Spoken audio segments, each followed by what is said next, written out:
안녕하세요. 이곳의 사연들을 듣고 선한 영향력에 대해 많이 고찰해봤던 40대 남자입니다. 제가 이 채널을 접한 건 그리 오래되지 않았어요. 출퇴근을 할 때나 무료할 때 이곳의 사연을 듣고 있노라면 아내가 무척 신기해하곤 합니다. 저는 원래 드라마나 영화는커녕 라디오도 교통방송만 듣던 몸이 건조한 사람이었거든요. 아내가 드라마를 보며 눈물을 꾹꾹 짜내는 것이 전혀 이해가 되지 않았죠. 그런 제가 요즘은 감수성이 많이 풍부해진 것 같습니다. 때론 이곳의 사연이나 드라마를 보고 들으며 아내보다 왕방울만한 눈물을 뚝뚝 흘리기도 하거든요. 제가 이렇게 변한 건 어느덧 중년에 접어들어서도 있겠지만 아마 살면서 겪은 몇 가지 사건 때문인 것 같아요. 특히 1년 전 제가 말려 들어갔던 두 번째 사건은 제 가치관을 크게 뒤바꿔 놓았죠. 제 사연은 바로 당시의 일에 대한 이야기랍니다. 저는 시골 출신으로 굉장히 철없는 10대 시절을 보냈어요. 소위 말하는 학교에서 노는 애들 있죠? 그게 바로 저였거든요. 물론 친구를 괴롭히거나 돈을 빼앗는 등 악질 같은 짓은 하지 않았지만 밤마다 친구들과 어울려 오토바이를 타러 나가고 법적으로 학생에게 허락되지 않은 음주 가물을 즐기곤 했죠. 오빠, 조용히 들어와. 엄마 여태까지 오빠 기다리다가 이제 자러 들어가셨어. 문 열어줘서 고맙다, 내 동생. 너 아니었으면 엄마한테 뒤지게 빗자루로 맞을 뻔했어. 오빠, 진짜 언제 정신 차릴래? 나 밖에서 오빠한테 인사하기 창피한 거 알아? 오빠 주위 친구들도 하나같이 다 껄렁하잖아. 껄렁하다고 남한테 피해주는 거 하나도 없거든요. 나랑 내 친구들은 나쁜 짓 안 해. 오빠가 엄마랑 아빠한테 나쁜 짓 하고 있다는 생각은 안 들어? 야, 야, 네가 엄마야? 잔소리 좀 그만해. 나 자러 들어간다. 여동생이나 누나와 사이가 대면대면하던 친구들과는 다르게 저와 여동생은 사이가 좋았습니다. 저희 집은 부모님께서 농사를 지으시던 가난하지만 화목한 집안이었어요. 유일하게 부모님 속을 썩이는 골칫덩이가 바로 저였죠. 저희 가족은 사이가 좋았고 저 또한 집안에 불만이라고는 없었지만 그땐 왜 그렇게 방황하는 일이 멋있어 보이고 즐거웠는지 모르겠어요. 참 어리석었던 시절이었죠. 그렇지만 전 나이 19에 엄마가 오토바이 사고로 돌아가신 후 더 이상 오토바이뿐 아니라 방황하던 모든 일에서 손을 떼었습니다.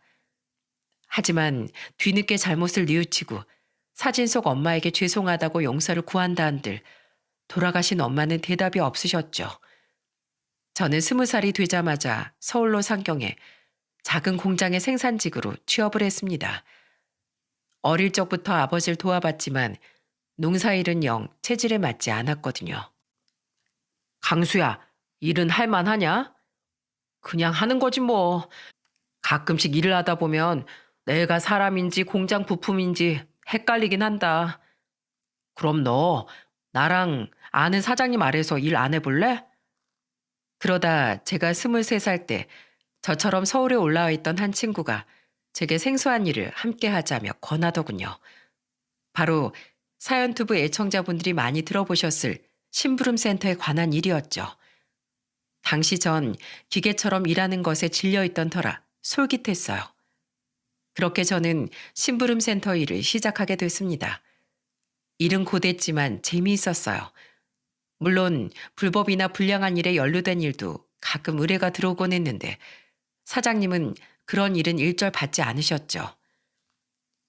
원한 안 사고 거절하는 것도 요령이거든. 그러니까 잘 배워놔. 친구는 시작한 지 1년도 되지 않아 힘들다며 일을 그만두었습니다. 하지만 저는 이 일의 적성에 맞아 악착같이 버텼죠. 그리고 그곳에서 일하며 나이 29엔 1년간 만났던 지금의 아내와 결혼을 하기도 했어요.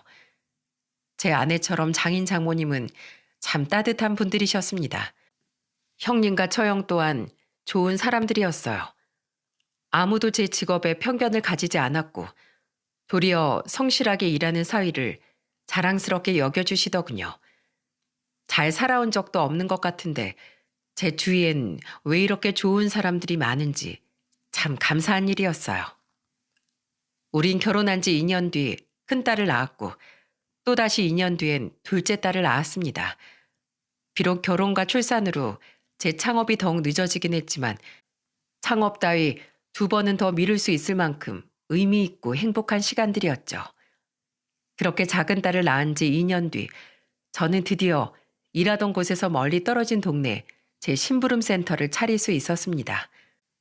다행히 제 업장은 의뢰인들의 평판이 좋아 아름아름 입소문이 탔어요.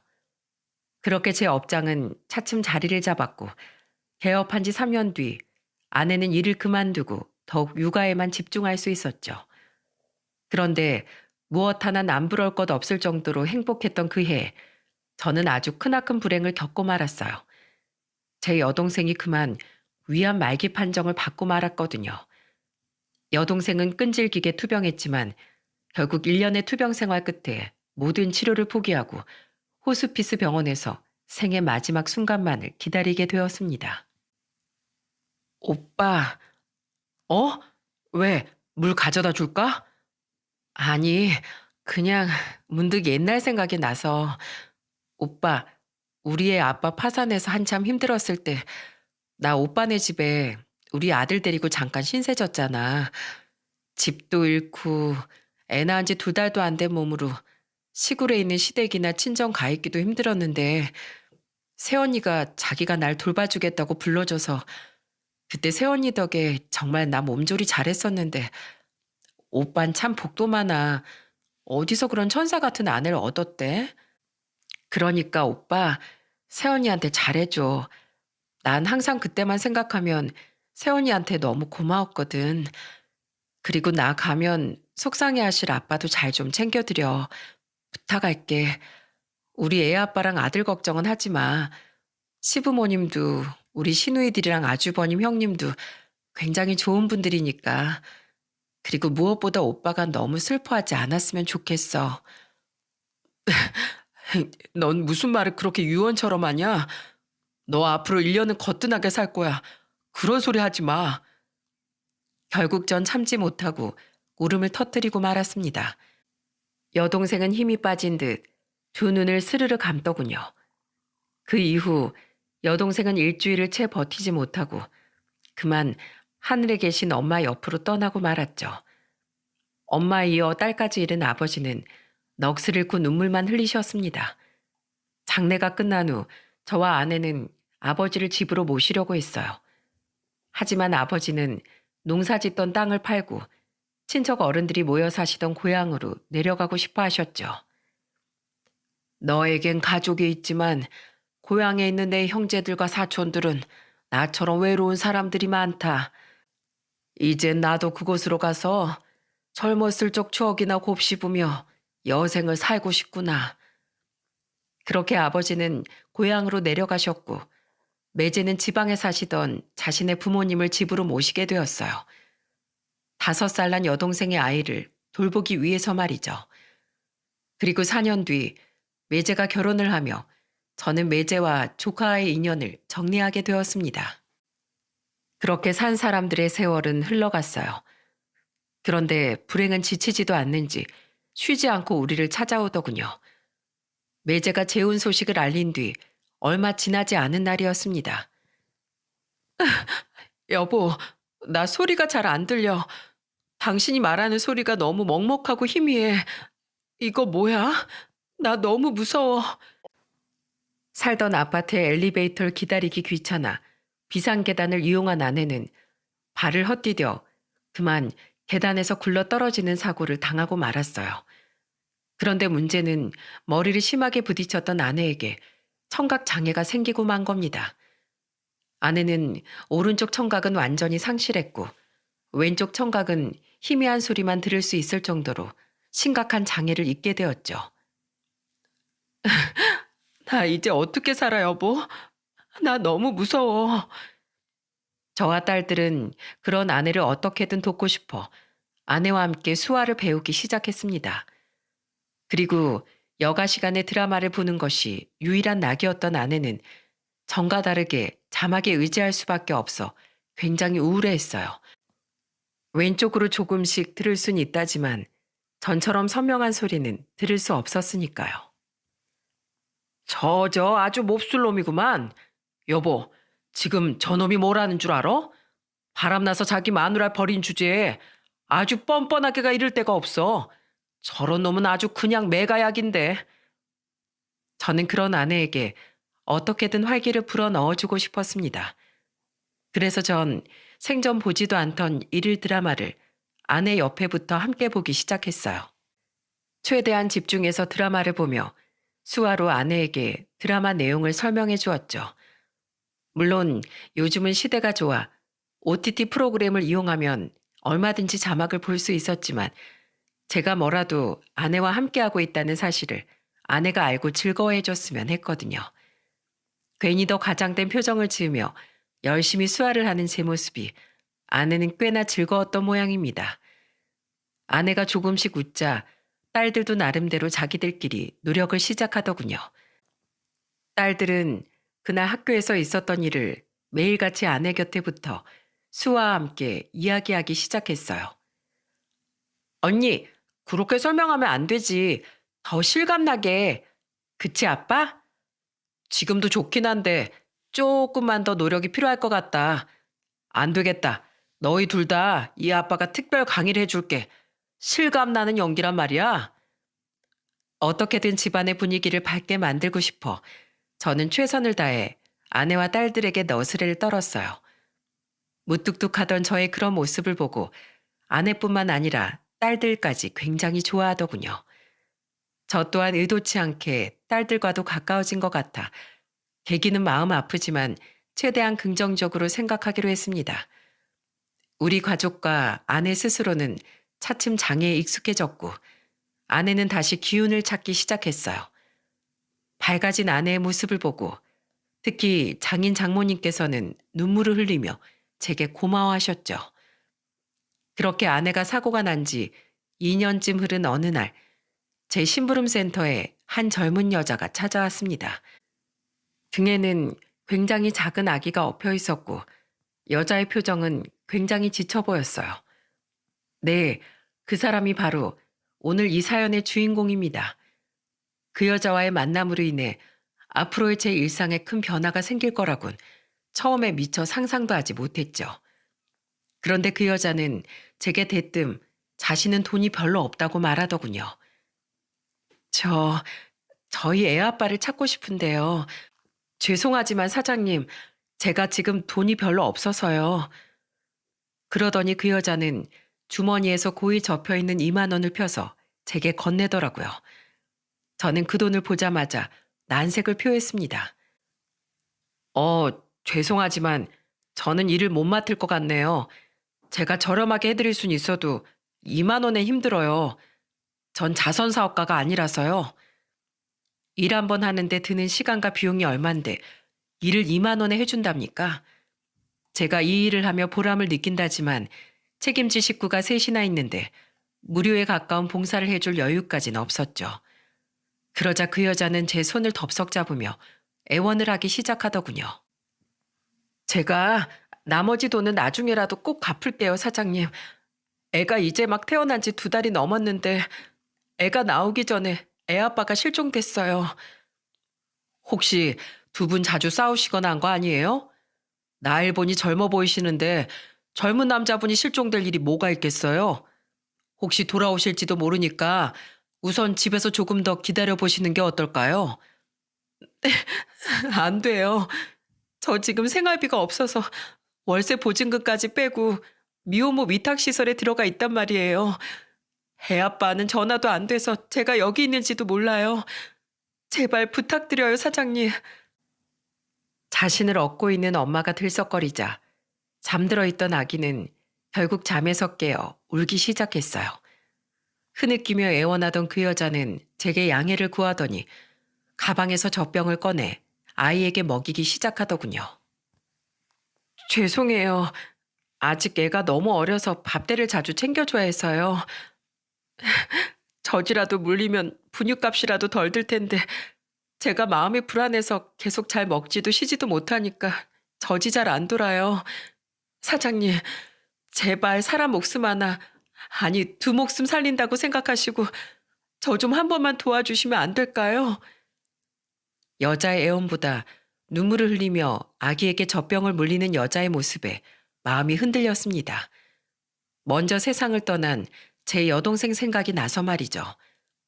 매제의 사업이 망한 뒤 저희 집에서 조카와 머물던 시절 매제 생각에 펑펑 울면서도 조카에게 젖병을 물리던 여동생의 모습과 여자가 겹쳐 보였거든요.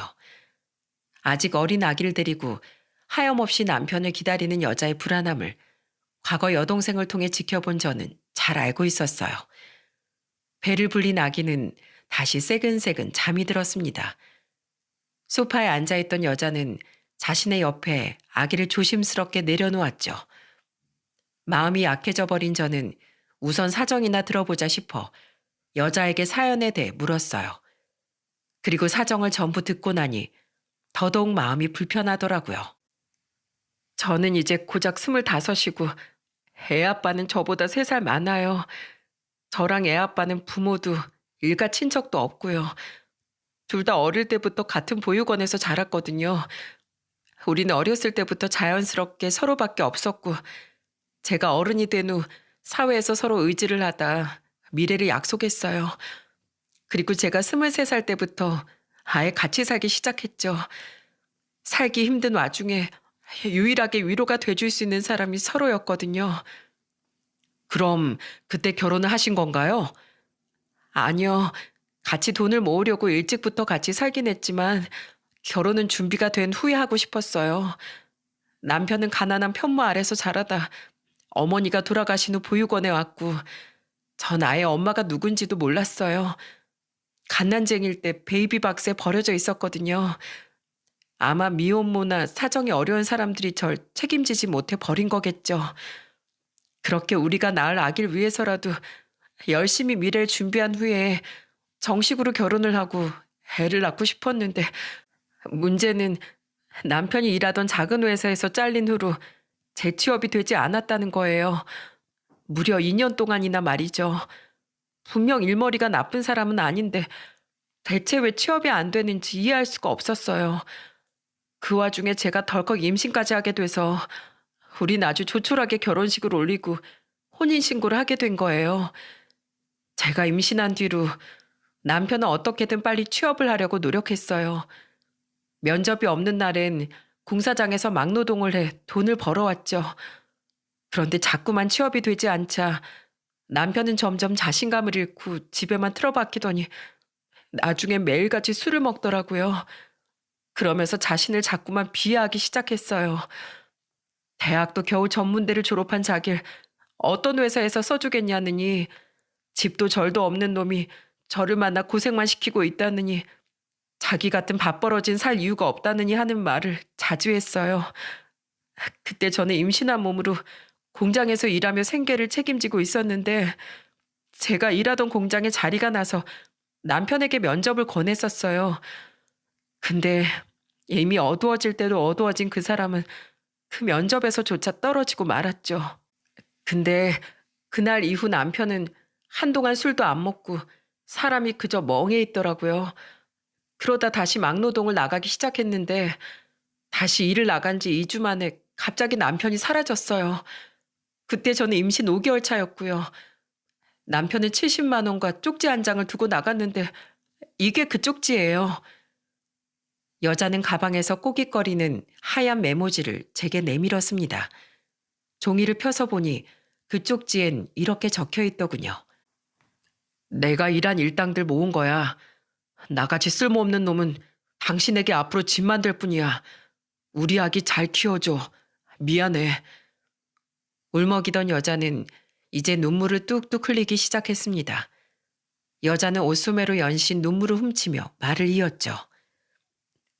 이걸 들고 실종신고를 하려고 해도 경찰은 단순 가출인 것 같다며 사건 접수가 힘들다고 했어요. 그 뒤로 몇 번이나 경찰서에 가서 사정을 했지만 남편의 휴대폰은 꺼져 있어 위치 추적도 되지 않았고 인근에서 극단적 선택으로 인한 소동이나 사체가 발견된 적도 없었죠. 자꾸 배는 불러오지. 일은 그만둬야지. 정말 사는 게 막막했어요. 무엇보다 전 남편이 극단적인 선택을 했을까봐 너무 무서웠어요. 한강에서 시체라도 발견됐다는 소식을 들으면 정신 나간 사람처럼 달려가곤 했는데 다행스럽게도 발견된 사람들이 제 남편인 적은 없더라고요. 결국 임신 7개월 때 공장을 그만둔 저는 2달 뒤에 결국 방을 빼고 미혼모 시설에 들어가게 된 거예요. 한동안 일을 하지 못할 텐데 미리 목돈을 만들어 둬야 했으니까요. 사장님, 부디 제 남편 소식이라도 알고 싶어요. 어디선가 누구에게도 발견되지 못한 채 싸늘히 식어가고 있는 건 아닌지, 아니면 정말 나쁜 일에 연루라도 된 건 아닌지 하루하루 정말 피가 마를 것 같아요. 제발 제 남편 좀 찾아주세요. 제게 남편 소식이라도 좀 전해주세요. 네? 사장님, 제가 이 은혜는 꼭 갚겠습니다. 어떻게 하면 저를 도와주시겠어요? 제가 무릎이라도 이렇게 꿇을까요? 제 남편만 찾을 수 있다면 제가 10번이라도 꿇겠어요. 사장님, 제발 저 좀 한 번만 도와주세요. 미혼모나 다름없는 이 여자를 살면서 처음 본 저를 동아줄처럼 여기고 매달리는 이 가여운 여자를 더 이상 외면할 수가 없더라고요. 저는 한숨을 푹 쉬었습니다. 알겠습니다. 남편분, 제가 찾아드릴게요. 그러니까 울지 마세요. 애가 또 깨겠어요. 그리고 말 못하는 아기라도 엄마가 힘들어하는 건 애들이 귀신같이 다 알아요. 정말 절 도와주실 건가요? 이렇게 고마울 때가 정말 감사합니다. 감사합니다, 사장님. 저는 그 여자에게 2만 원을 도로 돌려주었습니다. 여자는 한삭 후 그 돈이라도 내고 싶어 했는데 저는 고개를 저으며 그 여자 손에 그 돈을 쥐어주었죠. 아기 기저귀라도 하나 더 사입히세요. 그 돈을 받았다간 집에 있는 제 아내에게 제가 몰매를 맞을 겁니다. 이후 저는 여자의 남편을 찾아 전국 방방곳곳을 누비기 시작했어요. 서울부터 찾아보기 시작했지만 서울에는 그 남자의 머리털 하나 찾아볼 수가 없겠더군요. 아내는 자주 지방을 오가던 저를 걱정했습니다. 고생했어요. 이번엔 어디로 다녀온 거예요? 전라도 쪽으로 다녀왔어. 아이고, 하도 차를 타고 돌아다녔더니 무릎 아파 죽겠네. 얼마나 꼭꼭 숨은 건지 찾기가 보통 어려운 게 아니야. 그래도 부디 살아있었으면 좋겠어. 아기 엄마가 얼마나 걱정을 하던지 3일에 한 번꼴로 연락이 오더라고. 분명 밥도 제대로 못 먹고 있을 것 같아서 계좌 물어봐서 30만 원을 따로 보내줬어. 애기 엄마가 하도 안 받으려고 하길래 남편이 돌아온 뒤에 아내가 피골이 상접해 있는 모습을 보면 미안해서 어떻게 견디겠냐고 했더니 그제야 계좌를 불러주더라고. 그래도 좋은 일 하는 거예요, 당신. 나는 당신이 자랑스러워요. 아빠, 제가 어깨 주물러 드릴게요. 아빠, 이것 보세요. 저 반에서 이번에 3등 했어요. 저번에 10등이었는데 많이 올랐죠? 저 이러다 나중에 서울대 가는 거 아니에요? 아빠 큰딸 완전 대견하죠?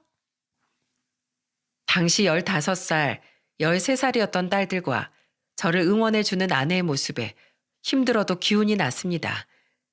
제가 누리고 있는 이 행복을 반드시 아기 엄마에게도 선물해주고 싶었죠. 그럼 왠지 하늘에 있는 동생도 행복해할 것 같았거든요. 저는 여자의 일 말고도 다른 의뢰들을 처리해야 했기에 일주일에 2, 3일씩 지방을 돌아다니며 여자의 남편을 찾았습니다. 2명의 직원은 제게 힘들지 않냐고 물었는데 저는 이 정도는 해야 사장 소리 듣는 거라며 그저 웃어 보였죠. 어? 저 사람 사진이랑 얼굴이 똑같네? 박동국 씨가 맞는 것 같은데? 그렇게 전국을 돌아다닌 지 87일이 되었을 때 저는 드디어 여자의 남편 동국 씨를 찾아낼 수 있었어요. 바로 서울에서 2시간 반 정도 떨어진 지방 소도시에서 말이죠. 그리고 조심스럽게 동국 씨에게 다가간 저는 동국 씨가 서 있는 장소를 보고 깜짝 놀라고 말았습니다. 좋은 말씀 듣고 가세요. 형제님의 앞날을 길이길이 밝혀줄 좋은 말입니다. 여러분, 혹시 길거리에서 이단 종교를 전도하는 모습을 보신 적이 있나요? 간이 테이블 위에 이런저런 팜플렛이나 종교 관련 사진을 올려놓고 사람들에게 홍보하는 모습 말이죠. 동국 씨는 그런 테이블 뒤에 서서 2명의 남자와 1명의 여자와 함께 포교 활동을 하고 있더라고요. 저는 우선 그 테이블로 접근했어요. 처음부터 제가 정체를 밝히면 동국 씨가 도망이라도 갈까봐 말이죠. 제가 어색한 모습으로 다가가자 동국 씨와 동료들은 화색을 보이더군요. 말씀 들으러 오셨나요? 그 말씀이라는 거 들으면 진짜 인생에 복이 옵니까? 제가 지금 행운이 간절히 필요해서요. 그럼요. 그런 거라면 잘 찾아오셨어요. 좀 긴 말씀을 드리고 싶은데 길거리에선 좀 그렇고 우리 조용한 곳에서 이야기할까요? 시간 괜찮으시죠? 저보다 조금 더 어려 보이던 남자는 다행히 나머지 3사람 중 동국 씨를 데리고 저와 함께 한 승합차를 타더군요. 왜 차를 타는 겁니까? 아, 저희 종교에 대해 잘 설명드리려면 아예 저희 교회로 가보시는 게 나을 것 같아서요. 무서워하지 않으셔도 됩니다. 여기서 10분 거리에 바로 위치해 있어요. 동국 씨는 운전을 했고 중년의 남자는 제게 이런저런 말을 붙였습니다. 그 남자의 말을 들어보니 동국 씨가 있는 곳이 이단 종교가 맞다는 확신이 들었어요. 그렇게 도착한 곳은 웬 낡은 건물이었는데 문을 열어보니 20여 명의 사람들이 한 제단에 정신없이 기도를 하고 있더라고요. 동국 씨, 이분께 잘 설명 좀 해주세요. 저는 다시 가볼게요. 그리고 중년의 남자는 동국 씨와 저만 남겨둔 채 다시 차를 몰고 가버렸습니다. 동국 씨는 한 빈 방으로 저를 안내했죠. 김강수 씨라고 하셨죠? 강수 씨, 우리 종교의 설명에 앞서 말씀드리자면 우리는 모두 하늘님의 뜻을 품고 태어났어요. 우리의 육신은 그저 하늘님의 뜻을 이루기 위한 도구이자 수단이니까 가족과 혈연에 얽매이지 말고 하늘님의 진정한 뜻을 수행하기 위해 힘써야 보다 이로운 세상을 만들어갈 수 있어요. 하늘님은 자신을 따르는 봉사자들의 자손들을 대대손손 풍요롭게 만들어주십니다. 자신의 쓰임새를 찾는 자, 가족을 이롭게 만들고 싶은 자, 모두 이곳으로 와 하늘님을 따름이 마땅한 일이죠. 박동국 씨, 하늘님은, 근데 제 이름을 어떻게 아세요? 제게 전도를 위해 장황한 말을 늘어놓던 동국 씨는 제가 성까지 붙여 자신의 이름을 부르자 당황해 하더군요. 저는 다른 사람이 들어오기 전에 이야기를 해야겠다 싶어 동국 씨에게 본론을 꺼냈어요. 전 사실 아내분이 동국 씨를 찾아달라고 부탁해서 동국 씨를 찾고 있던 사람입니다.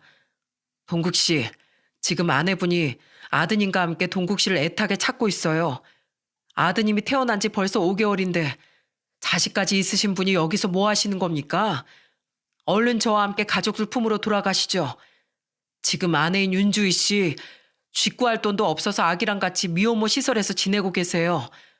애 맡길 곳도 없고 몸도 안 좋아서 일도 못하고 계신다고요.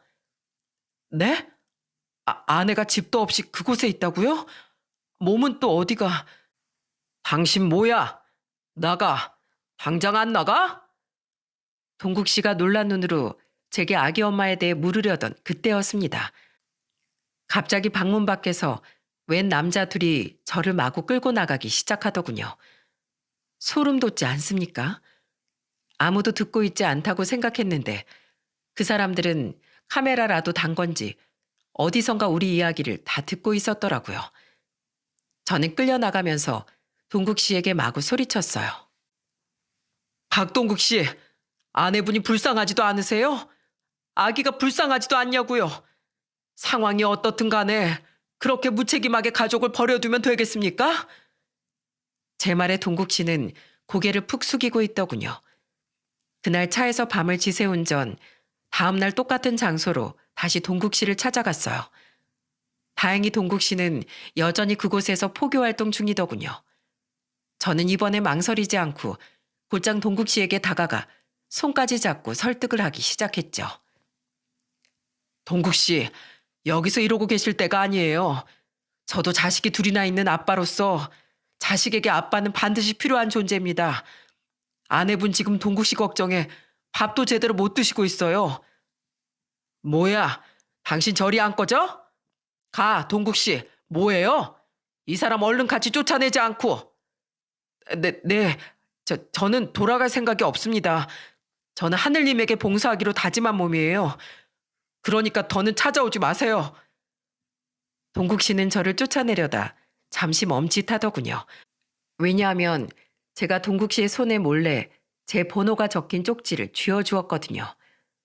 하지만 그것도 잠시뿐 더 이상 찾아오지 말라는 말과 함께 동국 씨는 저를 내쫓았죠. 다른 일 때문에 그곳에 매일 머물러 있을 수가 없어 저는 이후 서울과 그곳을 오가며 계속해서 동국 씨를 찾아갔습니다.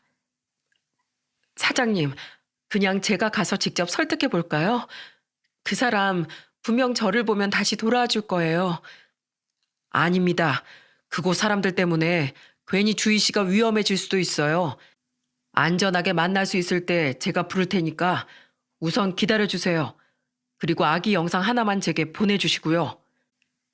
저는 직접 동국 씨를 만나러 오겠다던 아기 엄마를 말렸어요.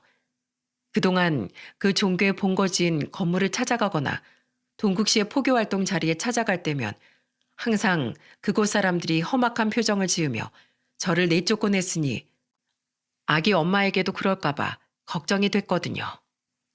저는 그곳 사람들을 피해 종교 건물 근처에서 동국 씨를 기다렸습니다. 제가 자주 찾아가자 동국 씨는 아예 포교 활동도 나오지 않았기 때문에 말이죠. 또 찾아오셨어요?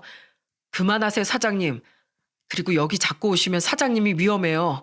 여기 사람들 지금 사장님을 벼르고 있단 말입니다. 대체 왜 안 돌아가시겠다는 겁니까? 그동안 제게 조금은 마음을 연 건지 동국 씨는 제 질문에 잠시 망설이더군요. 그리고는 제게 힘없이 자신이 그곳에 가게 된 가정을 털어놓았죠. 아내에게 제가 사라질 때 이야기는 대충 들으셨다고 했죠. 사실 저 살기가 너무 막막했어요.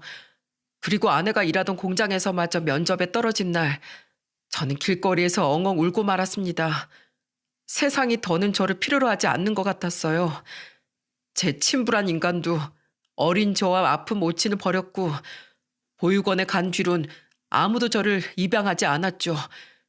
게다가 임신한 아내가 벌어온 돈으로 술이나 퍼먹고 있는 제 자신이 너무 끔찍했어요. 그때 제게 손을 내밀어 준 게 바로 이 종교예요. 여기선 제게 그러더군요. 이런 저도 하늘님께선 쓸모로 하신다고요. 게다가 세상에 있을 땐 아내와 아내 뱃속의 자식에게 짐만 되던 저였지만 하늘님 아래에서 봉사를 한다면 자손들에게 풍요와 복이 내려질 거라고 했어요. 전 아내와 자식을 위해 이곳에 왔습니다. 이제 여기서 기도할 때만큼은 저는 마음의 평화를 느껴요. 지금은 힘들어도 제 아내와 아들에겐 분명 복이 찾아갈 겁니다. 저는 하늘님의 은총을 굳게 믿고 있어요. 하늘님에게 봉사하면 자손들이 복을 받는다고요? 글쎄요. 동국 씨, 지금 당장 동국 씨 아내와 자식이 길바닥에 나앉게 생겼는데 살아야 복을 받을 거 아닙니까?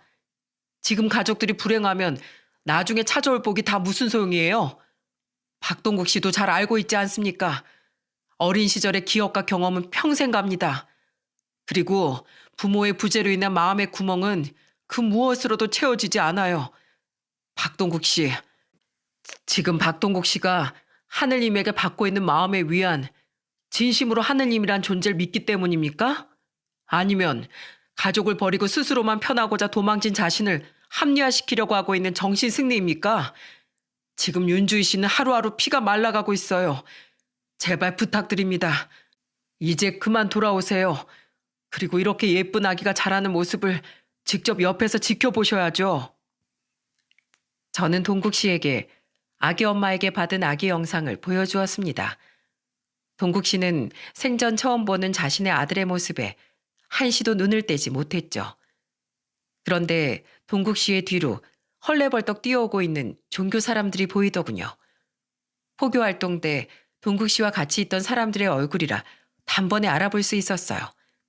때문에 저는 황급히 주머니에서 쪽지를 꺼내 동국 씨에게 건네고는 그 자리를 벗어났습니다. 그렇게 5일 뒤 저는 아기 엄마와 아기를 데리고 그 지역의 한 카페로 향했습니다.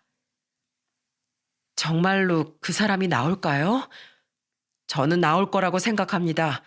그 쪽지에 다세디 주희 씨 아기를 데리고 이곳에서 기다리겠다고 적어놨어요. 혹시 종교 사람들이랑 동국 씨가 같이 있을까봐 미리 준비해둔 쪽지인데 마침 그날이 적격이었거든요. 분명 아기 영상을 보고 동국 씨의 눈이 굉장히 많이 흔들렸으니까요. 하지만 약속 시간인 7시가 훌쩍 지나도록 동국 씨는 모습을 드러내지 않더군요. 야속한 시간은 계속해서 흘러갔고 어느덧 시간은 10시가 넘어갔어요. 저희 마감 시간 11시예요. 카페 직원은 우리에게 마감 시간을 안내해 주었습니다. 결국 초조함을 이기지 못한 아기 엄마는 울음을 터뜨렸죠. 그 사람 안 오려나 봐요, 사장님. 이단 종교가 이렇게 무서운 건지 미처 몰랐어요. 어떻게 사람을 이렇게 홀릴 수 있단 말이에요. 이제 어떡해요? 그때였어요. 여보. 제 등 뒤의 문 쪽에서 동국 씨의 목소리가 들려오는 게 아니겠어요? 제 맞은편에 앉아있던 아기 엄마는 눈이 커다래졌습니다. 급히 뒤를 돌아보니 제 뒤엔 숨을 거칠게 몰아쉬고 있는 동국 씨가 서 있더군요. 아기를 옆 의자에 내려놓은 아기 엄마는 그대로 동국 씨에게 달려가 안겼어요. 여보, 난 당신이 안 오는 줄 알고. 미안해. 내가 너무 늦었지? 저녁엔 아무도 못 나가게 그곳 사람들이 감시를 해서 눈치를 보다가 겨우 도망쳐 나왔어. 당신 얼굴이 왜 이렇게 상했어? 그걸 몰라서 물어? 당신이 그렇게 사라졌는데 내가 그럼 잘 먹고 잘 살고 있을까 봐? 미안해. 우리 아기는 어딨어? 아기 엄마는 조심스럽게 아기를 데리고 가 동국 씨 품에 안겨주더군요. 쌕쌕 잠이 든 아기를 바라보던 동국 씨는 이내 닭똥 같은 눈물을 흘리기 시작했죠. 아가야, 내가 아빠야. 자격이 없지만 내가 네 아빠란다. 이제야 네 앞에 나타나서 정말 미안해. 그리고 두 사람은 어색한 표정으로 자신들을 보고 있던 제게 고개를 숙여 감사 인사를 전했습니다. 정말 감사합니다, 사장님. 사장님 덕분에 저희 남편을 찾을 수 있었어요. 이 은혜를 다 어떻게 갚아야 할까요? 사장님께서 그렇게 끈질기게 절 찾아와 설득해 주시지 않았다면 전 여태까지도 정신 차리지 못하고 그곳에 빠져 있었을 겁니다. 사장님 말씀대로 제가 비겁했어요. 저 혼자만 마음 편하자고 아내와 아기를 두고 도망쳤던 겁니다. 사장님의 매운 말씀이 제 정신을 깨웠어요. 정말 감사합니다. 이 은혜 정말 평생에 걸쳐서 갚겠습니다. 그냥 제가 평소에 하던 일을 한 것뿐인데요, 뭘. 진심으로 고마워하며 눈물로 인사하는 두 사람을 보니 괜히 제 눈가까지 뜨거워졌어요. 별것도 아닌 제가 마치 그들에게 새로운 인생을 선물해 준 것 같아 보람차기도 했고 가슴이 뜨거워지기도 했거든요. 그날 저는 종교 사람들이 쫓아올까 싶어 급하게 세 사람을 태우고 저희 집으로 돌아왔습니다.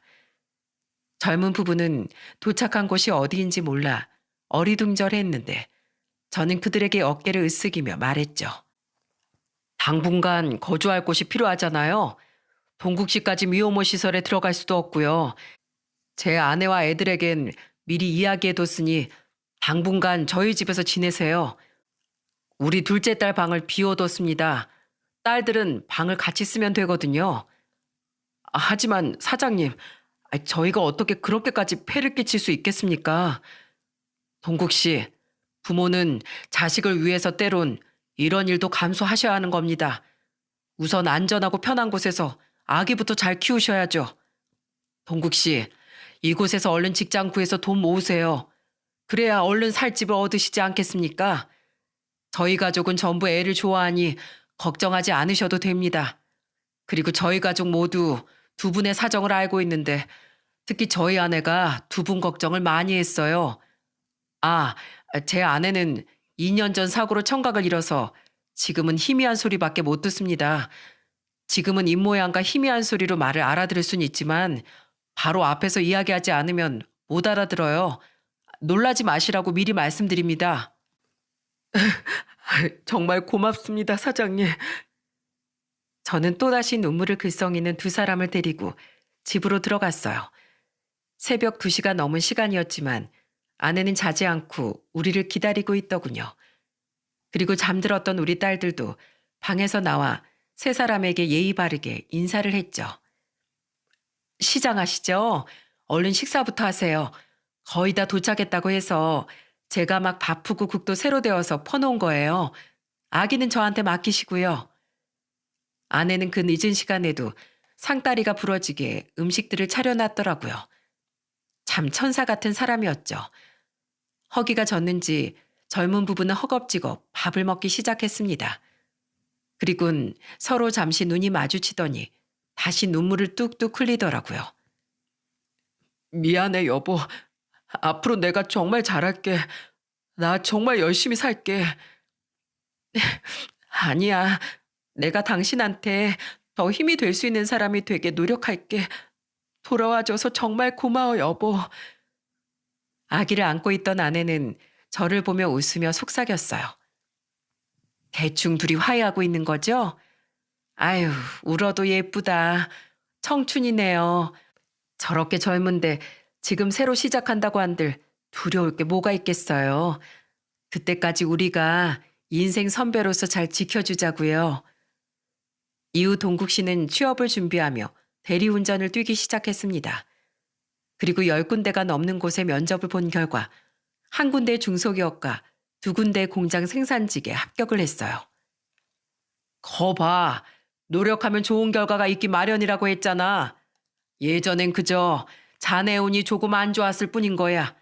나도 겪어보니 불행이 몰려오는 시기가 사람 인생엔 반드시 있기 마련이더라고. 동국 씨는 그중 연봉이 가장 높았던 공장으로 취업을 했습니다. 취업을 하기까진 무려 5개월이란 시간이 걸렸지만 그동안 힘들었던 시간에 비하면 충분히 짧은 시간 만에 이룬 쾌거였죠.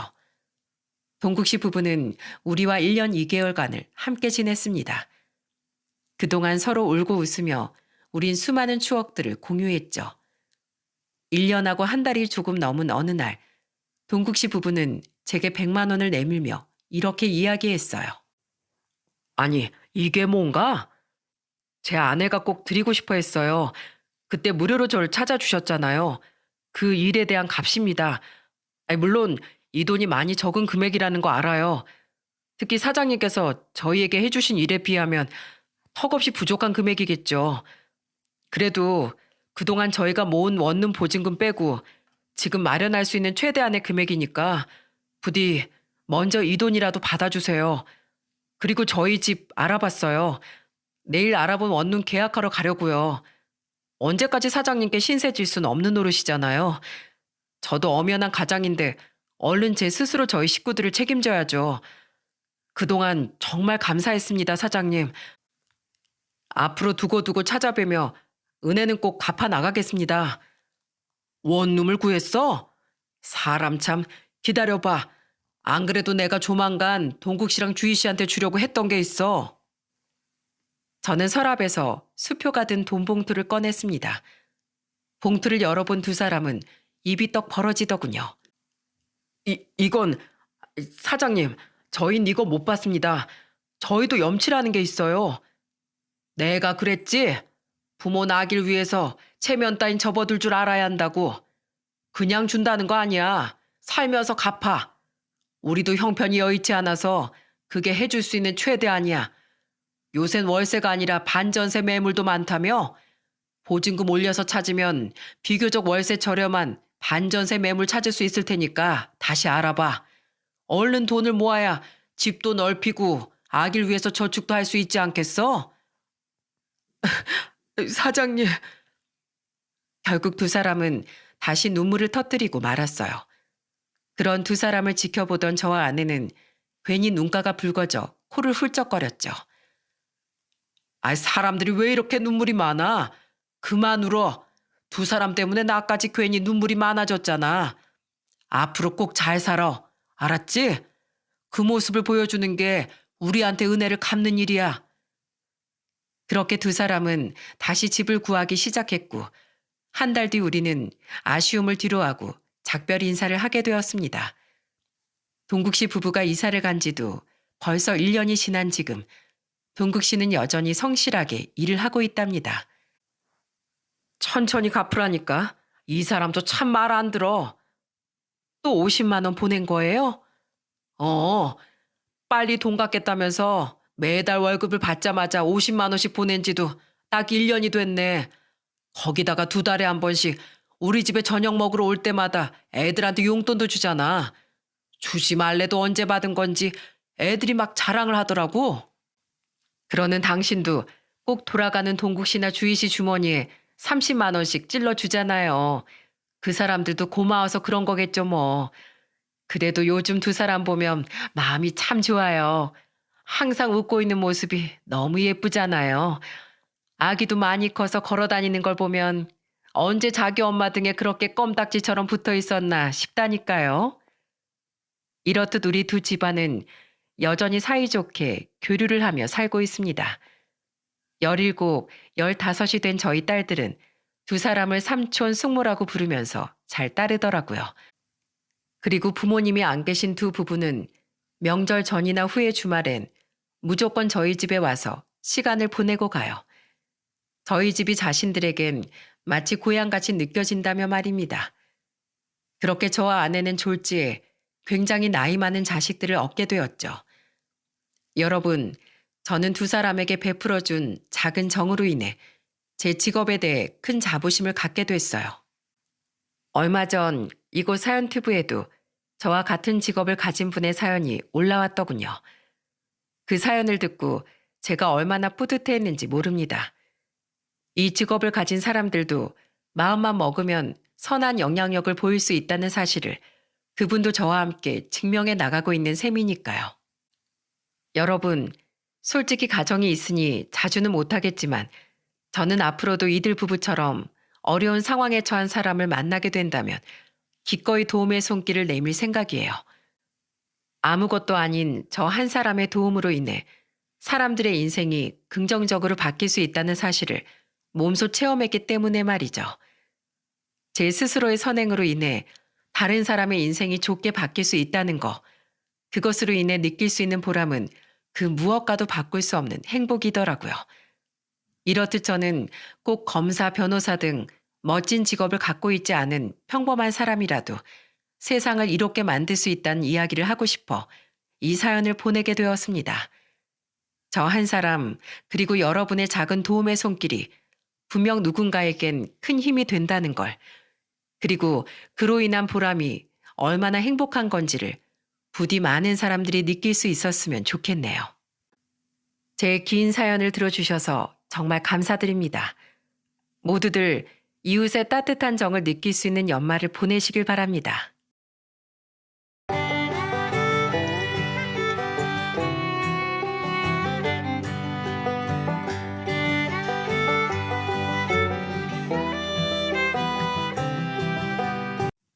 안녕하세요.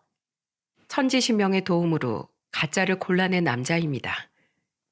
정말 기가 막힌 일을 겪고 나니까 사람은 무엇으로 사는 건가 싶더라고요. 저는 늘 사람과 사람 사이에 신뢰가 중요하다고 생각했거든요. 그리고 신뢰가 쌓이려면 존중이 필요하다고 생각했습니다. 그런데 우리의 입은 재앙을 부르는 문이라고 하지 않습니까? 공들여 쌓아 올린 신뢰도 말로 망치는 인간들이 있더군요. 한 번 뱉은 말은 주워 담을 수 없기 때문에 말로 깨어진 사이는 예전으로 돌아갈 수 없다는 걸 다시 한번 느꼈습니다. 한때 저는 행복한 미래를 함께 그렸던 여자친구가 있었어요. 그리고 연애하는 동안 저는 남다른 성품이었던 여자친구를 믿고 사랑했습니다. 그런데 결정적인 순간에 본성이 나오더라고요. 그리고 그 본성을 본 순간 저는 더 이상 같이 미래를 그릴 수 없다고 생각했습니다. 바로 가족이라는 뿌리를 너무 쉽게 건든 사람이었거든요. 저는 늘 직업에 귀천이 없다고 생각했습니다. 남들이 기피하는 직업이라도 결국 필요해서 존재하는 직업이라고 생각했어요. 하지만 저도 이런 생각을 처음부터 가지고 있던 건 아니었습니다. 살다 보니까 스스로 점차 깨달아지더라고요. 저희 아버지 직업은 일반 가정집이나 상업 하수구, 공장 하수구, 오수관이나 우수관 같은 하수구를 뚫는 일을 하셨습니다. 그러다 보니까 사춘기 시절에는 그런 아버지가 창피하기도 했어요. 게다가 초등학교 1학년에서 2학년 시절에는 친구들한테 놀림을 받기도 했습니다.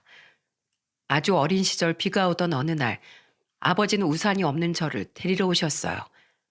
저는 그저 저를 데리러 온 아버지가 반가워서 소리쳤습니다. 아빠, 오늘은 쉬는 날이야?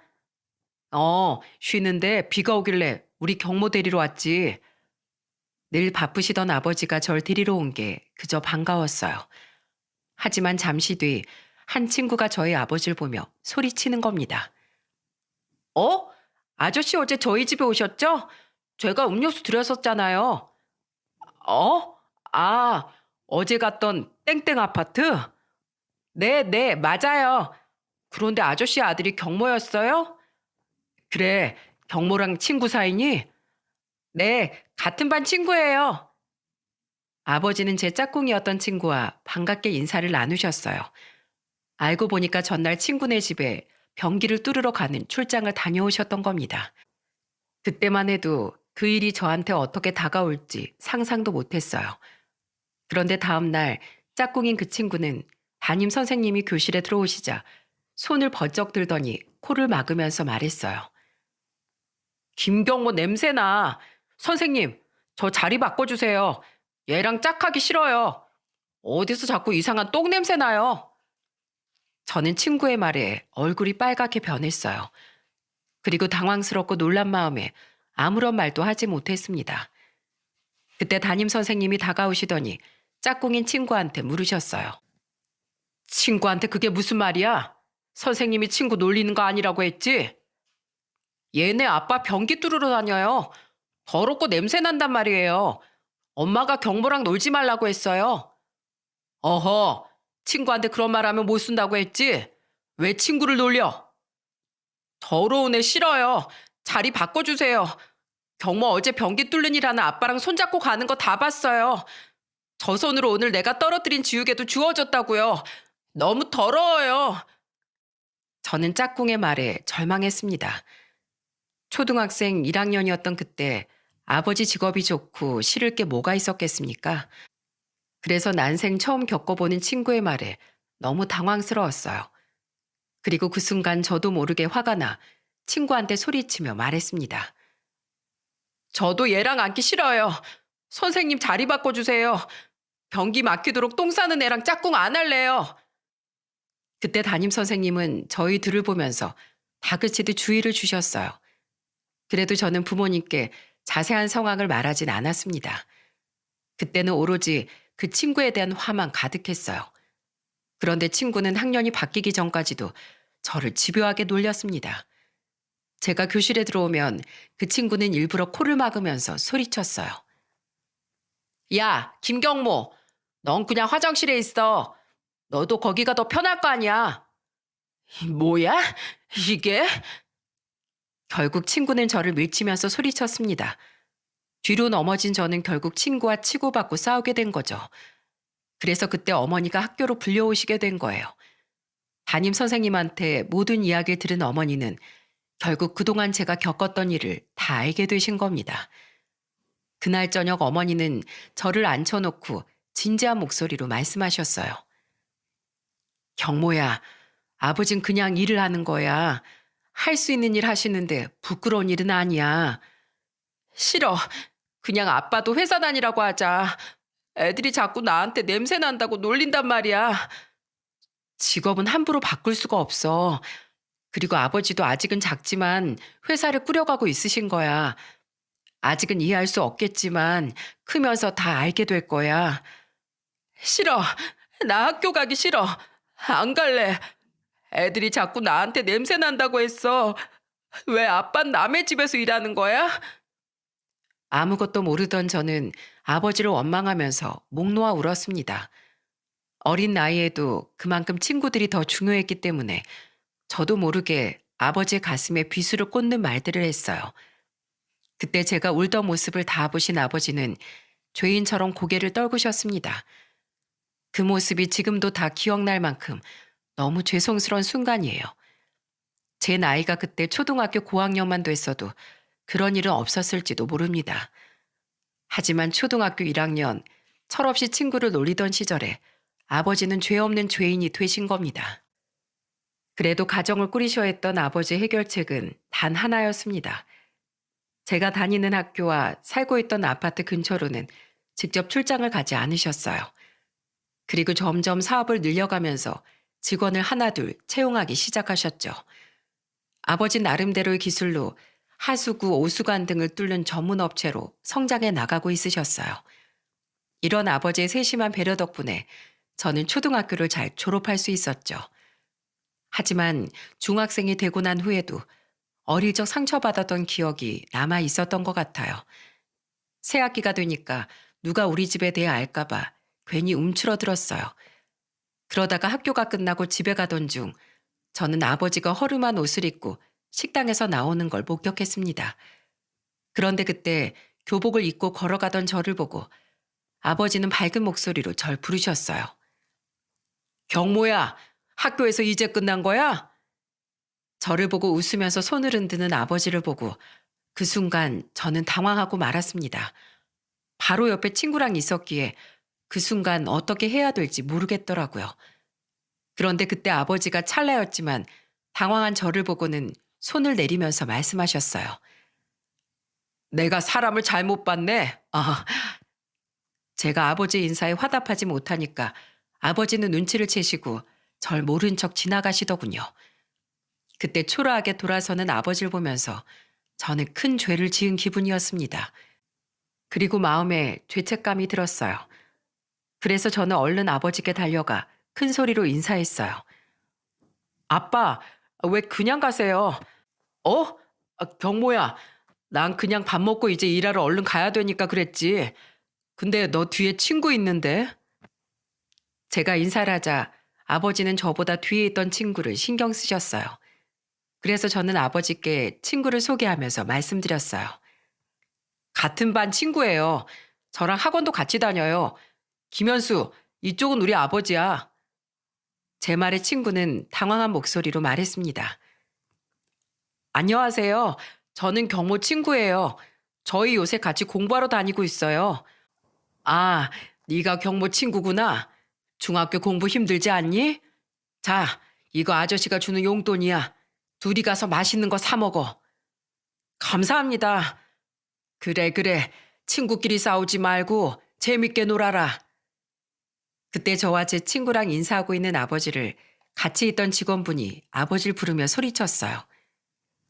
사장님, 오후 작업이 있어서 지금 가야 해요. 지금 갈게. 경모야, 아빠 갈 테니까 친구랑 밥 챙겨 먹고 학원 가. 그렇게 아버지는 기분 좋은 웃음을 지은 채 자리를 뜨셨어요. 그리고 친구는 저를 보면서 놀란 얼굴로 말했습니다. 너희 아버지 사장님이셔? 와, 멋있으시다. 어, 우리 아버지 기술자야. 남들이 하기 싫어하는 일 해내면서 기술 연마하신 거야. 대단하지? 우와, 너희 아버지 대단하시다. 감탄하는 친구를 보면서 저는 흐뭇했어요. 그리고 그때 저는 아버지가 참 대단하다고 느꼈어요. 그리고 안 좋게 생각하는 것보다 좋게 생각하면 아버지께 장점이 많다는 걸 그제야 알았던 겁니다. 그날 저녁 아버지는 저한테 오시더니 진지한 목소리로 말씀하셨어요. 경모야, 아까 아빠랑 인사하는 거 괜찮았어? 너 불편하면 인사 안 해도 괜찮아. 아빠는 그런 거 신경 안 써. 너희들만 편하다면 다 괜찮아. 아니에요. 다 옛날 일이고 저도 이제 나이 먹었으니까 아버지가 얼마나 대단한 분인지 알아요. 아이고, 중학생 되더니 현자가 다 됐네. 나야 먹고 살 방법이 이것뿐이라 그렇지. 너희들 먹이고 입히려고 내 손에 흙 묻히며 사는 거야. 그러니까 넌 아무것도 모르는 것처럼 살아. 아버지, 우리 가족이잖아요. 그리고 각자 위치에서 잘 살고 있으니까 그걸로 잘 사는 거라고 생각해요. 우리 아들 철이 빨리 들었네. 이젠 아빠를 이해할 줄도 알고 정말 기특하다. 그렇게 저는 아버지와 초등학교 시절 해묵었던 감정을 풀었어요. 그리고 아버지와 더 돈독한 부자지간이 됐습니다. 제가 달라지니까 여동생들도 좀 더 아버지 직업에 대해서 호의적으로 생각이 바뀌기 시작했어요. 한 살씩 나이가 드니까 점점 아버지 직업에 대해 이해할 수 있게 된 거예요. 하루는 아버지가 감기 몸살로 힘들어 하셨던 때였는데 출근 준비를 하시는 걸 보고 깜짝 놀랐어요. 놀라신 어머니도 아버지를 만류하며 말했습니다. 여보, 감기엔 좀 쉬어. 애매하게 쉬면 괜히 더 병만 나. 고객들이 예약해 둔 게 있는데 어떻게 쉬어? 사정 말하면 이해해 주겠지. 사람이 아픈데 일을 어떻게 해. 아유, 됐어. 죽을 정도로 힘든 것도 아니니까 걱정 마. 전날까지도 열이 식지 않아서 고생하시던 아버지가 출근을 하신다는 거예요. 막내 여동생도 걱정이 됐는지 아버지를 보면서 말했습니다. 아빠, 아직 목소리도 힘든 것 같은데 좀 쉬세요. 괜찮아. 하루 이틀 하는 일도 아니고 걱정 마. 아버지는 끝까지 괜찮으시다면서 출근하셨어요. 그 시기가 회사가 이제 막 자리를 잡아가던 시기라 아버지는 쉴 수가 없으셨던 겁니다. 그런 아버지가 걱정된 저희 삼남매는 저녁까지 초조하게 기다렸어요. 그날 저는 아버지가 퇴근하고 오시자마자 걱정스럽게 물었습니다. 괜찮으세요? 얼른 가서 쉬세요, 아버지. 저리로 가. 아버지 오늘 목욕탕도 못 들렸다 왔어. 일이 끝나면 사우나를 하고 오시던 아버지는 그날은 감기 때문에 가지도 못하고 그냥 집으로 오신 겁니다.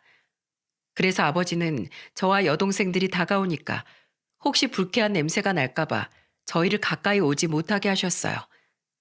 그걸 본 저는 아버지를 부축하며 말했습니다. 목욕탕을 뭐하러 들렸다 오세요. 집에 욕조에 있는 화장실 있잖아요. 제가 아버지 등 밀어드릴게요. 아이 녀석아, 아빠한테 냄새나. 저리 가. 에이, 무슨 냄새가 난다고 그래요. 그리고 세상에 냄새 안 나는 사람이 어딨어요. 다 냄새 나지. 에휴, 우리 아들이 많이 컸구나.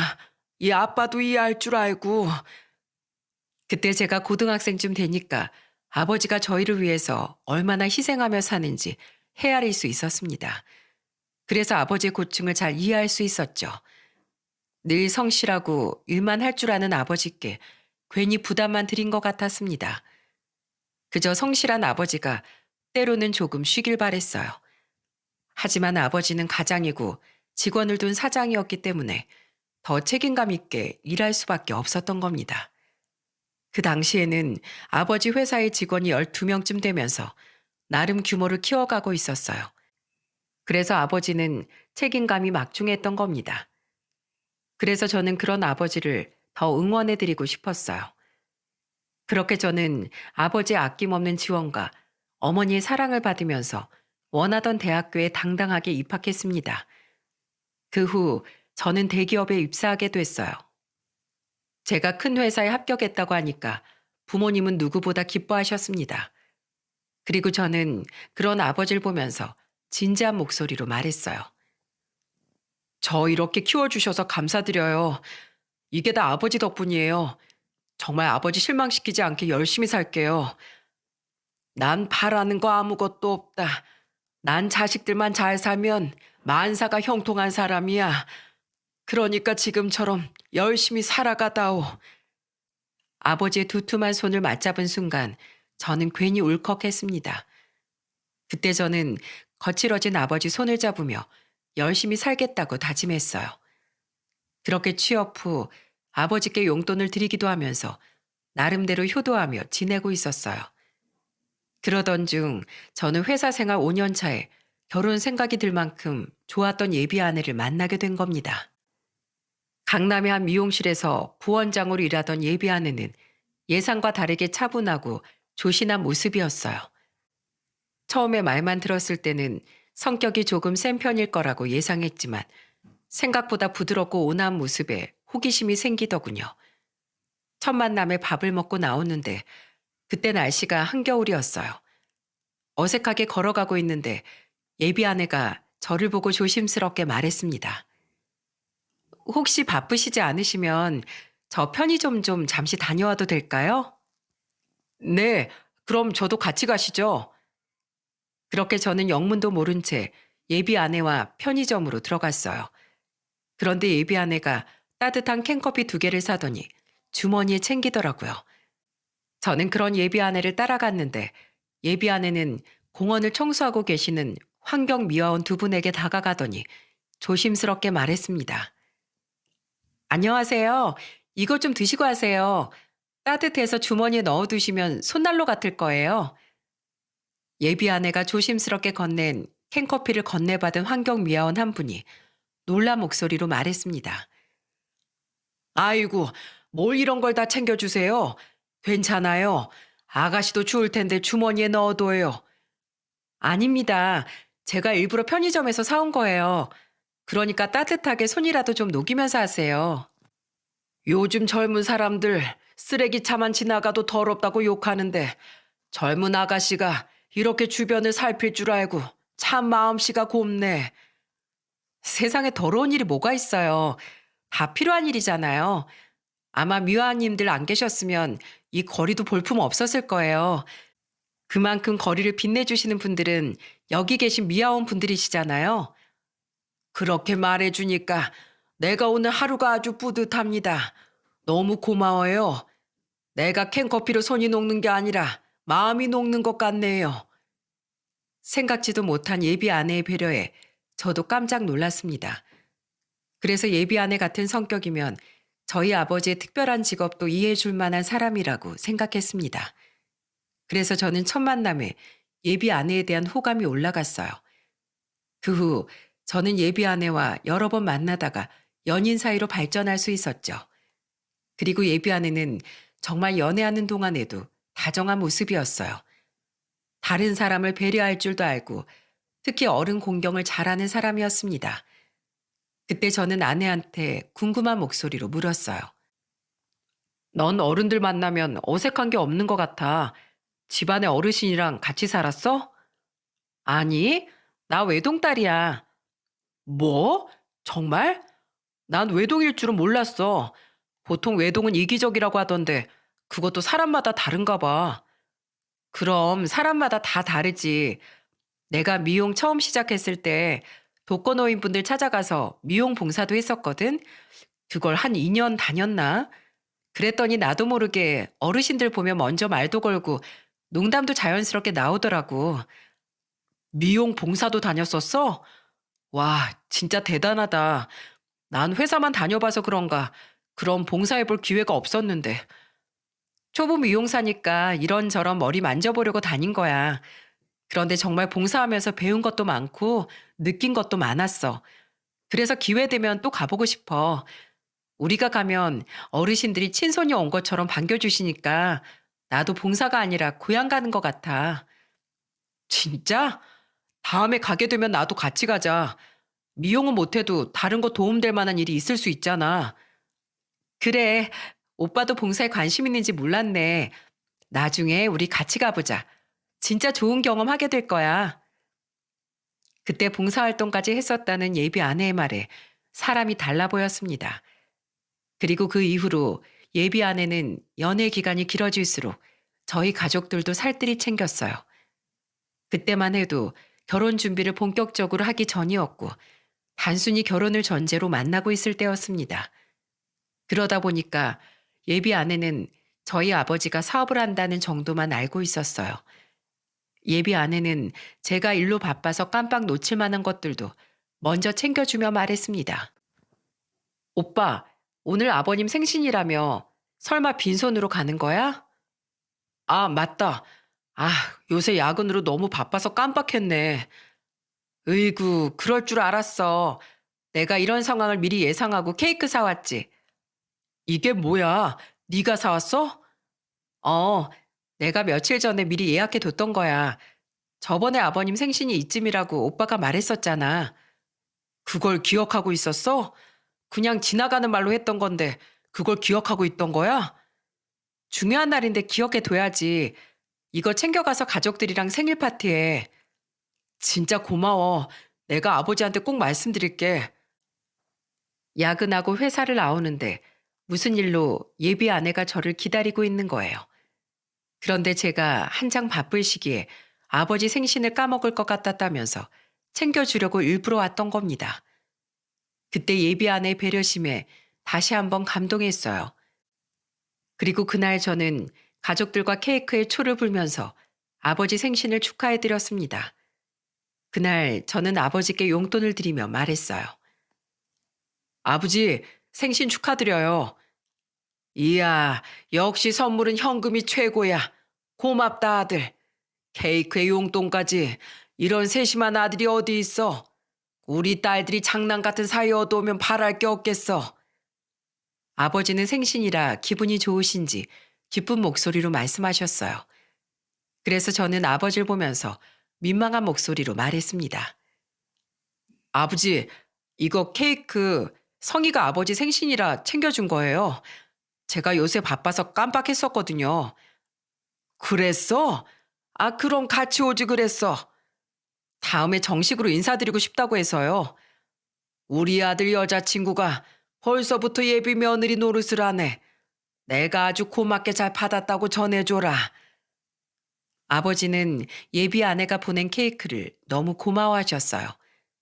그때부터 예비 아내는 저희 집에서 눈도장을 제대로 찍게 된 겁니다.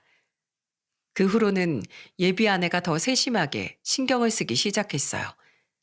이미 결혼을 전제로 만나고 있었기 때문에 저도 예비 처가에 누구보다 잘하려고 신경을 많이 쓰고 있었죠. 하지만 예비 아내의 센스는 남자인 제가 따라잡기 어려웠어요.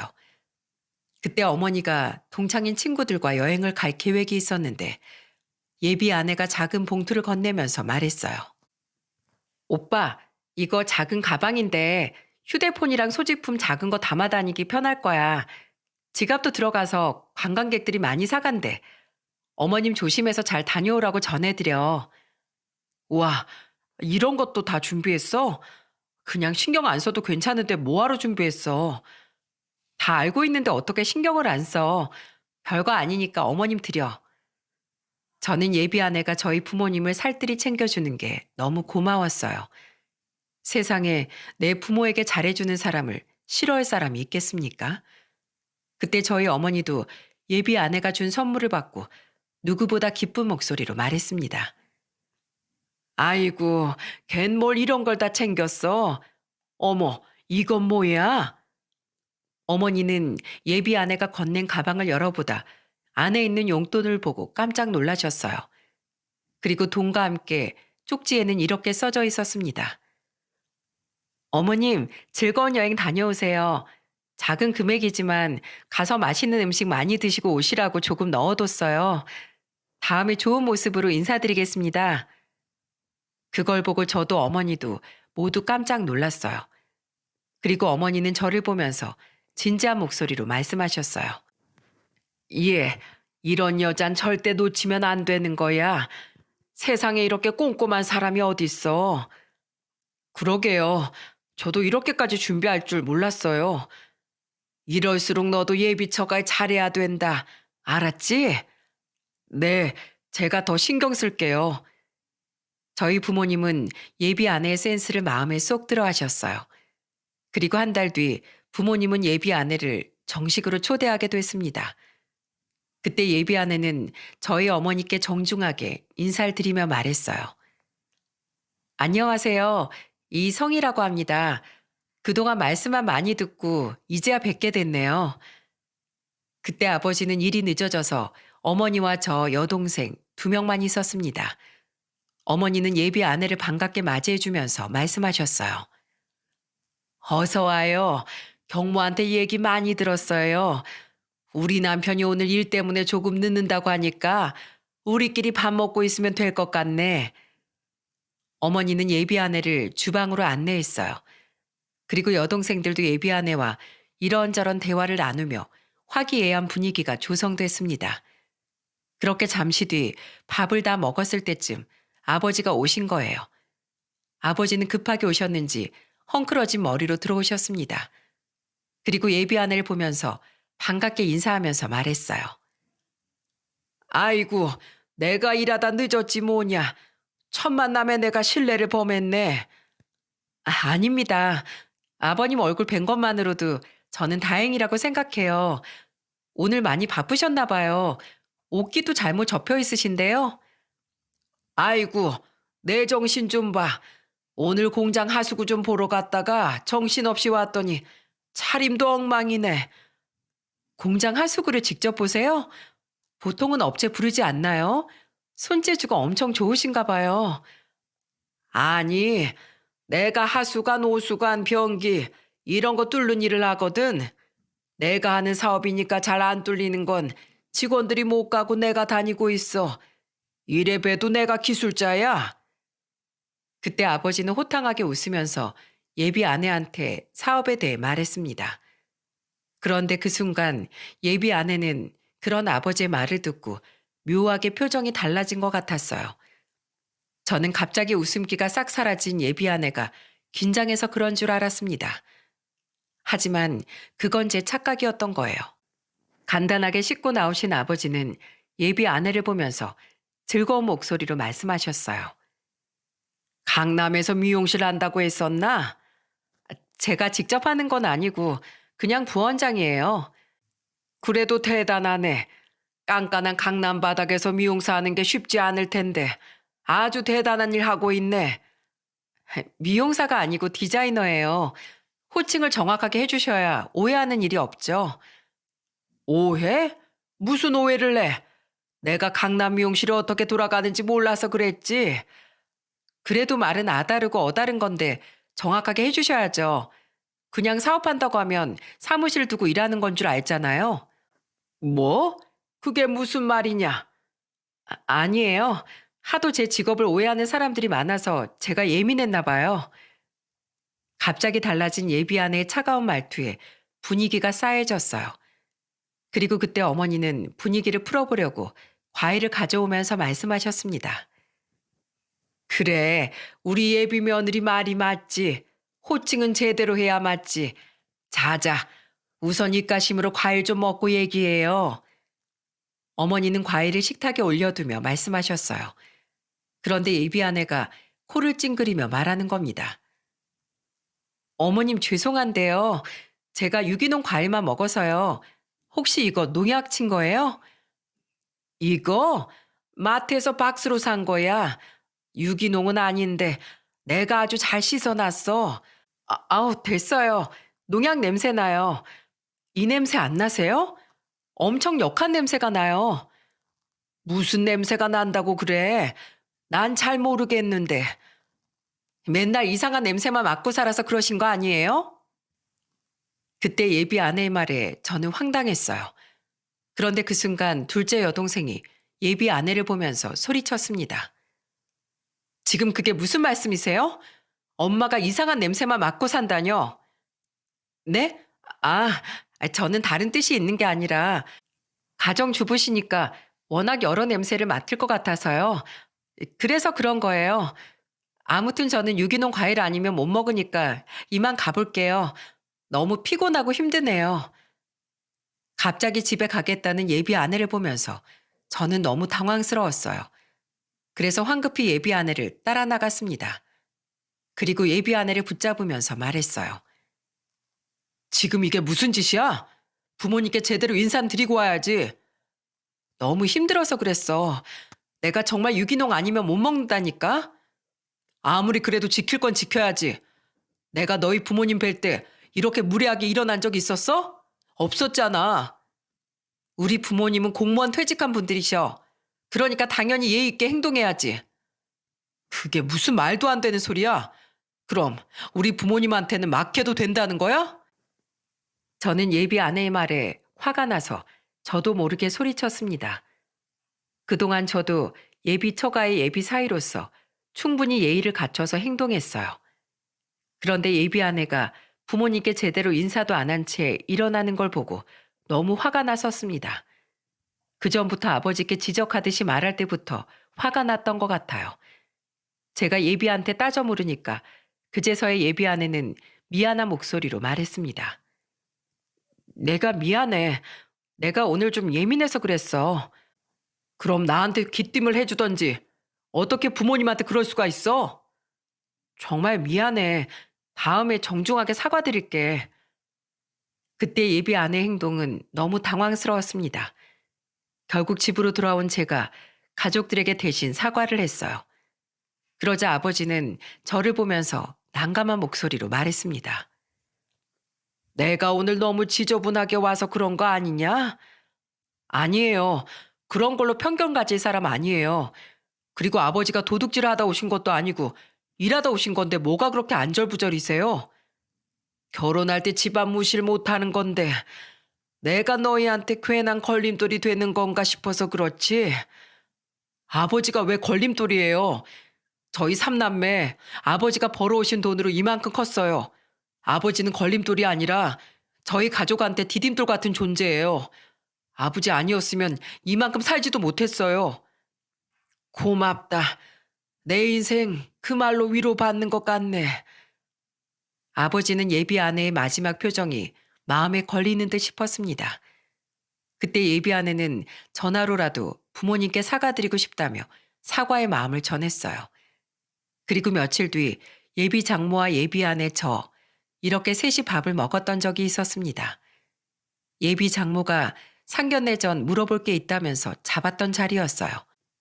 그리고 그때 예비 장모는 저한테 정말 궁금한 목소리로 이런 말씀을 하셨어요. 사업하는 집안이라길래 내가 궁금해서 참을 수가 있었어야지. 네? 큰 사업은 아니고 직원이 한 12명 정도인 회사예요. 땡땡 환경이라고 공장 하수구나 상업시설, 가정에 있는 하수구나 변기 뚫는 일이에요. 땡땡 환경? 청소 일인가? 청소라기보단 전문 장비로 작업하는 일이에요. 몸 쓰는 일이라 힘드시겠네. 그래도 몸 쓰는 일이 돈은 좀 된다고 하던데 그럼 당연히 예비 신혼집은 아버님께서 해주시는 건가? 네? 집을요? 저는 예비 장모의 질문에 당황스러웠어요. 그런데 예비 장모는 뻔뻔하게 말씀하셨어요. 아니, 사업하는 집에서 자존심이 있지. 집 정도는 해주겠지. 아니요. 저희는 저희들이 모은 돈으로 해결하기로 했어요. 양가에 손 안 벌리기로 했으니까 걱정 마세요. 내가 걱정을 왜 해? 딸들은 숟가락만 들고 시집 가는 거 아닌가? 자네 집안에서 뭘 몰라도 너무 모르시네. 예비 장모의 말에 그저 기가 막혔습니다. 요즘 세상이 어느 때인데 숟가락만 들고 옵니까? 그래서 저는 예비 장모를 보며 말했어요. 처음부터 무리해서 시작하는 것보다 저희들 능력으로 차근차근 올라가고 싶어요. 어떻게 시작부터 다 갖추고 살겠어요. 그러니까 저희 믿어주시고 염려 마세요. 사업한다고 말만 번지를 했네. 저는 한 번도 어머님께 집을 해간다고 약속드린 적이 없는데 왜 자꾸 그렇게 말씀하세요?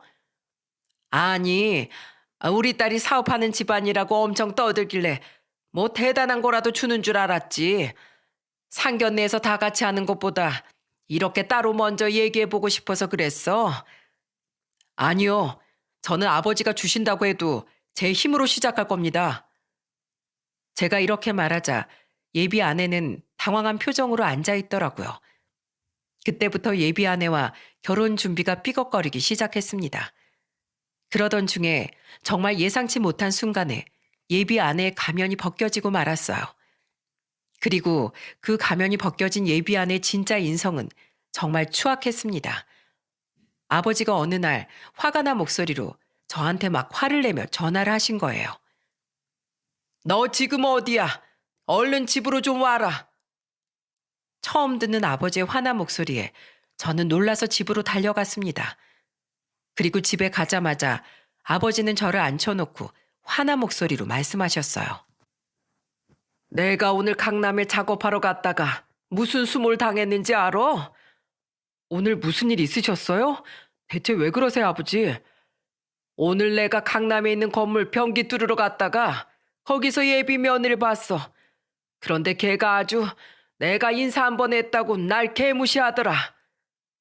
저는 그때 아버지의 말에 입이 떡 벌어졌습니다. 아버지의 말을 들어보니까 그날 아버지는 강남의 한 건물에 갔다가 예비 아내를 마주쳤다고 했어요. 그런데 아버지는 어려운 작업이다 보니까 직원 한 명과 같이 작업을 하러 가신 겁니다. 그런데 하필이면 그 건물이 예비 아내가 일하는 미용실이 있는 곳이었던 거예요.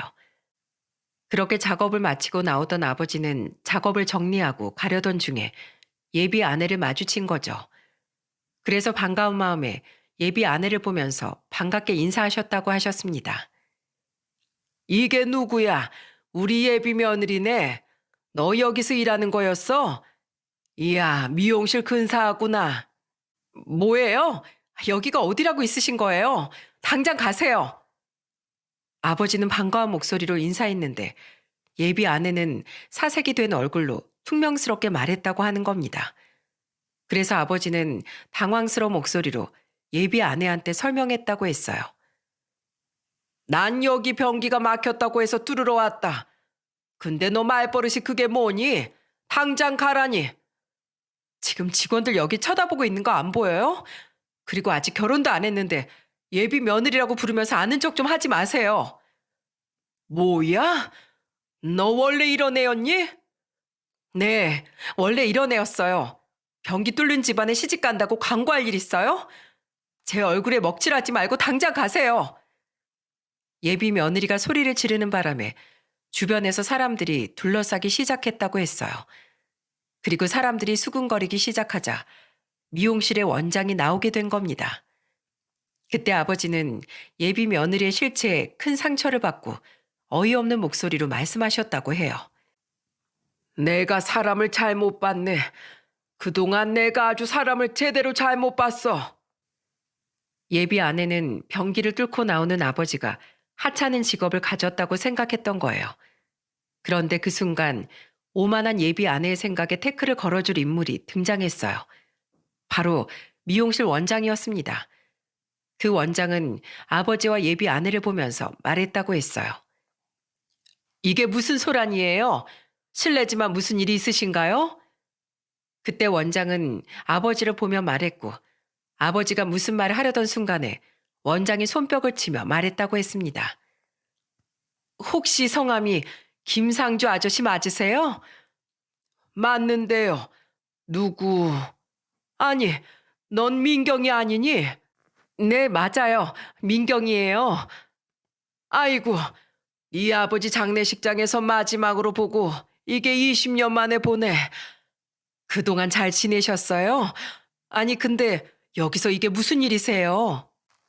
그게 아니라 난 여기 변기가 막혔다고 접수가 들어와서 왔다가 며느리 되레를 마주쳐서 인사했더니 기겁을 하더구나. 내가 변기나 뚫는 하찮은 직업이라서 그랬나 봐. 아버지의 말에 원장은 믿을 수 없는 표정을 지었다고 했어요. 그러더니 원장은 예비 아내를 보며 호통을 치며 말했다고 했습니다. 성희 씨, 내가 항상 그 입 조심하라고 했죠? 고객들한테 말 함부로 해서 컴플레인 걸리더니 지금 일 봐주러 오신 분께도 막말하는 겁니까? 그게 아니라 저도 당황해서 그랬어요. 무슨 당황이요? 예비 시아버지한테 이렇게 막말해도 되는 거예요? 내가 성희 씨 실력 하나 보고 불친절하다고 컴플레인 걸리는 것도 다 참고 있는 거 알아요? 그걸 알면 사람이 달라질 생각을 해야지. 이게 뭡니까? 이렇게 상도덕 없는 사람이었어요? 원장이 소리를 지르면서 말하자 아버지는 난감한 목소리로 말했다고 했습니다. 민경아, 내가 잘못 온 것 같다. 다음엔 내가 이 건물 안 오마. 무슨 소리세요? 짚고 넘어갈 건 제대로 짚고 넘어가야죠. 성희 씨, 당장 사과드려. 어서! 고개를 푹 숙이고 있던 예비 아내한테 원장이 소리치니까 그제야 아버지한테 사과하며 말했다고 했어요. 저도 놀라서 그랬어요. 아버지가 거기서 나올 줄 몰랐다니까요. 다른 직원들은 제가 대기업 다니는 남편에 사업하는 집안으로 시집 간다고 얼마나 부러워하는데요. 그런데 아버님이 거기서 나타나니까 너무 당황해서 그랬어요. 뭐? 창피해? 그래, 네 마음 잘 알았다. 하지만 이 결혼은 내가 다시 생각해 봐야겠다. 그렇게 아버지는 미용실 앞에서 예비 며느리와 한바탕하고 원장과 같이 밥을 먹으러 갔다고 했습니다. 그리고 그 원장은 아버지께 식사를 대접하며 말했다고 했어요. 그때 저희 아버지 사업 망했을 때 아저씨가 많이 도와주셨잖아요. 근데 제가 이렇게 도움드리게 될 줄 몰랐네요. 정말 다행이에요. 내가 무슨 도움을 줬다고 그래. 에이, 친구 사이에 보증서 주고 생활비 대주는 게 쉬운 줄 아세요? 제가 나이 들어보니까 친할수록 더 돈 거래는 안 하게 되더라고요. 그래서 그때 저한테 용돈 주시던 아저씨께 참 감사했어요. 다 지난 일인데 뭘. 이런 강남 바닥에서 미용실도 차리고 너도 성공했네. 아버지가 보셨으면 좋아하셨을 텐데. 저도 나이가 지금 거의 50이 다 됐어요. 그런데 제 미용실 부원장이 예비 며느리인 줄은 꿈에도 몰랐네요. 나도 놀랬지 뭐야. 내가 오늘 그동안 몰랐던 실체를 제대로 본 것 같아. 제가 아저씨한테 이건 솔직하게 좀 말씀드려야겠어요. 엄청난 거라도 숨겨져 있는 거야? 그럼요. 저는 성희 씨 실력만 보고 데리고 있는 건데 가족이었으면 가만 안 뒀어요. 맨날 고객들하고 싸우고 새로 들어오는 직원한테 갑질하고 해서 다 그만두고 난리도 아니에요. 뭐야? 그런 성격이면 같이 일하기 힘든 거 아니야? 또 머리를 너무 잘하니까 단골 연예인도 있어서 그냥 지켜보고 있었죠. 근데 오늘 보니까 저도 심각하게 고민되네요. 알고 보니까 예비 아내는 인성 안 좋기로 소문난 그런 사람이었던 거예요. 그래서 아버지가 이 모든 걸 직접 겪고 저한테 다 말씀해 주신 겁니다. 그래서 저는 너무 화가 나서 바로 예비 아내를 찾아가 화를 내며 소리쳤어요. 네가 감히 우리 아버지한테 그런 말을 할 수 있어? 감히 아버지를 무시해? 변기 뚫는 게 뭐가 어때서? 우리 아버지 정말 하늘 우러러 한 점 부끄러움 없이 사신 분이야. 네가 알기나 해? 오빠 미안해. 내가 진짜 그때 당황해서 그랬어. 정말이야. 냄새도 너무 나서 힘들었다니까. 아니, 넌 보통 인성이 아니야. 어떻게 우리 아버지한테 그럴 수가 있어? 나는 너 절대로 용서 못해. 그리고 내 뿌리나 다름없는 우리 아버지 건든 너랑은 절대 결혼 못해. 제 말에 예비 아내는 애원을 하며 매달렸어요. 하지만 착각했다, 당황했다는 말들로 애원하는 예비 아내의 말을 저는 철저히 무시했습니다. 사람이 당황했다고 막말을 해도 되는 겁니까? 그래서 저는 착한 척하던 예비 아내의 민낯을 알게 된 날 파혼을 통보했어요. 그리고 두 얼굴을 가지고 있던 그 여자는 어떻게 됐는 줄 아시나요? 결국 미용실 원장이 해고했다면서 아버지한테 전화가 왔다고 하더군요. 그동안 원장 모르게 부자 고객이나 미용실에서 돈 좀 쓰는 고객들을 상대로 출장 미용을 해주고 있던 거예요. 그런데 그렇게 원장 허락도 없이 미용실 재료를 가지고 출장 시술을 하다가 머리가 다 상했다면서 컴플레인을 건 고객 때문에 다 들통나고 만 겁니다. 결국 모든 직원들한테 만행이 들통난 그 여자는 잘리게 된 거예요. 생각보다 미용 업계가 좁은 편이라서 아예 지역을 옮겨야 할 정도로 소문이 파다했다고 하는 겁니다. 지금은 어디 지방으로 내려가서 일하고 있다고 들은 것 같은데 정말 자기 발등 자기가 찍는 꼴 아닙니까? 이 사건 이후로 저는 어느덧 40 초반을 지나가고 있어요. 이제는 결혼도 포기하고 그저 부모님께 감사한 마음으로 효도하며 지내고 있답니다. 이제는 짝을 찾으려고 노력하기보다 그저 물 흐르듯 살다 보면 저와 맞는 사람을 만날 수 있겠거니 싶은 마음으로 지내고 있어요. 이제 저한테는 자랑스러운 아버지께 최선을 다하려고 합니다. 한평생 가족을 위해서 헌신만 하신 아버지께 제대로 보답하고 싶어요. 돌다리도 두드려보고 건너라는 말이 있지 않습니까?